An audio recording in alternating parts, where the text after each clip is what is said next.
د مالیې وزارت لپاره نوی سرپرست وزیر د ګمرکونو او عوایدو معین او د مالی چارو معین د دې وزارت کارکونکو ته معرفي شول. په همدې تړاو جوړ شوو مراسمو کې د افغانستان بانک لوی رئیس الحاج ملا هدایت الله بدری، د چارو ادارې د نظارت او پالیسي معین مولوي سیف الدین طایب، د کرنې او بولګولو او مالدارۍ وزارت سرپرست مولوي عطا الله عمري، د مالیې وزارت اداري معین مولوي حمدالله زاهد، د مهاجرینو او ستنیدونکو چارو وزارت معین مولوي عبدالرحمن راشد، د مالیې وزارت د مقام د دفتر لوی رئیس انجینر سلطان محمد زبیر او نورو لوړپوړو چارواکو ګډون کړی و. غونډه د قرآن عظیم الشان د څو مبارکو آیاتونو په تلاوت سره پیل شوه. درنښت سره محترم قاری صاحب حافظ نقیب الله ته بلنه ورکوو. اور پسې د مالیې وزارت اداري معین مولوي حمدالله زاهد خبرې وکړې او دولتي دنده یې ستر مسؤلیت او امانت وباله. خوښي څرګنده کړه چې د مالیې وزارت لپاره وړ او د ښې تجربې څخه برخمن مسؤلین معرفي شوي دي. ښاغلي زاهد زیاته کړه چې د نویو مسؤلینو سره به په ګډه د پوره اخلاص او اطاعت په فضا کې د مالیې وزارت چارې پر مخ وړي. د چارو ادارې د نظارت او پالیسي مرستیال مولوي سیف الدین طایب د مالیې وزارت د مخکنی وزیر الحاج ملا هدایت الله بدری د خدمتونو د ستاینې ترڅنګ وویل چې د نویو ګمارل شویو مسؤلینو سره به د مالیې وزارت په چارو کې لا ډیر ښه والی رامنځته شي.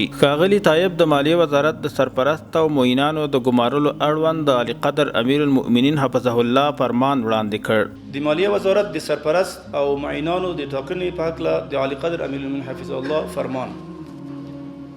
د مالیې وزارت سرپرست او معینانو په لاندې توګه وګمارل شو. لومړی د مالیې وزارت د عوایدو او ګمرکونو معینیت مخکنی معین مولا محمد ناصر د مالیې وزارت د سرپرست په توګه. دوم د اوبو او انرژي وزارت د انرژي معینیت مخکنی معین مولا عبدالقاهر ادریس د مالیې وزارت د عوایدو او ګمرکونو معینیت د معین په توګه. دریم د افغانستان